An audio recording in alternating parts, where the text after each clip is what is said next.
Savings account का interest safe लगता है, लेकिन उसका जो इंटरेस्ट है वो टैक्स फ्री नहीं होता और हर साल लोग या तो टैक्स एक्स्ट्रा भर देते हैं या फिर लीगल एग्जामिशन को जो मिस कर देते हैं। Hi, my name is Harsh Gupta, your personal finance professional. और आज हम क्लियरली समझेंगे सेविंग्स अकाउंट का जो इंटरेस्ट होता है उसमें टैक्स कैसे लगता है, सेक्शन 80 क्या होता है और 80 क्या होता है, कौन उसको क्लेम कर सकता है और लोग कौन सी गलतियां करते हैं जिसको आपको रिपीट नहीं करना। सेक्शन 80 इनकम टैक्स एक्ट का एक डिडक्शन है।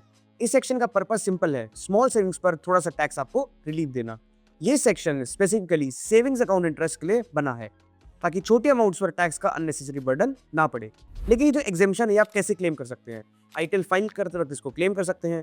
ये ऑटोमेटिकली अप्लाई नहीं होता, इसलिए बेसिक आइडिया समझना जरूरी है। सेविंग्स अकाउंट इंटरेस्ट एक्चुअली क्या है? जो भी आप अपना पैसा बैंक में रखते हैं, आपको बैंक उस पर कुछ ना कुछ इंटरेस्ट देता है, उसी को हम बोलते हैं सेविंग्स अकाउंट इंटरेस्ट। इसमें जो इंटरेस्ट रेट है वो बहुत लो होता है, जनरल अराउंड 2 to 3%। इसलिए लोग इसे कैजुअली इग्नोर कर देते हैं, लेकिन टैक्स लॉ के हिसाब से ये भी आपकी इनकम का एक पार्ट है। तो चाहे इंटरेस्ट 2,000 रुपए हो या 20,000 रुपए हो, रूल सबके लिए सेम है। बट इस इंटरेस्ट पर आप एक्चुअली टैक्स कैसे देते हैं?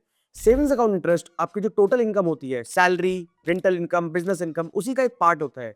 इस पर कोई अलग से फ्लैट टैक्स नहीं लगता। टैक्स लगता है आपकी इनकम स्लैब के हिसाब से। लेकिन यहीं पर सेक्शन 80 और 80 का रोल आता है। सेक्शन 80 होता है नॉन सीनियर सिटीजन्स के लिए। अगर आपकी जो एज है 60 ईयर से कम है तो आप सेक्शन 80 के अंडर में 10,000 रुपए तक का सेविंग्स अकाउंट इंटरेस्ट पर डिडक्शन क्लेम कर सकते हो। बट ये जो दो इंपॉर्टेंट बातें आपको समझनी जरूरी है, ये limit total savings account interest पर होती है, बैंक वाइज या अकाउंट वाइज नहीं होती। फॉर एग्जाम्पल, अगर आपको बैंक ए से इंटरेस्ट मिला ₹6,000 और बैंक बी से आपको इंटरेस्ट मिला ₹5,000, तो जो टोटल इंटरेस्ट है वो मिला के हुआ 11,000 माइनस अगर हम कर दे डिडक्शन 10,000, तो आपको जो टैक्सेबल इनकम है that would be around 1,000। Section 80 भी होता है सीनियर सिटीजन्स के लिए। अगर आपकी एज 60 ईयर से ज्यादा है तो आपके लिए ये वाला सेक्शन अप्लाई होता है। यहाँ पर जो एग्जामिशन की लिमिट है दैट इज ₹50,000 और ये सिर्फ सेविंग्स अकाउंट तक लिमिटेड नहीं होता। इसमें इंक्लूड होता है आपका पहला सेविंग्स अकाउंट का इंटरेस्ट, सेकंड आपका एफडी का इंटरेस्ट, थर्ड आपने कोई आरडी करी हुई है जिसको हम बोलते हैं रेकरिंग डिपॉजिट, जिसका आपकी टैक्स प्लानिंग में आपकी हेल्प हो सकती है। बट एक पॉइंट आता है कि जो एग्जामिशन है उसको कौन क्लेम कर सकता है? पहला, इंडिविजुअल टैक्स पेयर्स। सेकंड, जो रेजिडेंट इंडियंस होते हैं।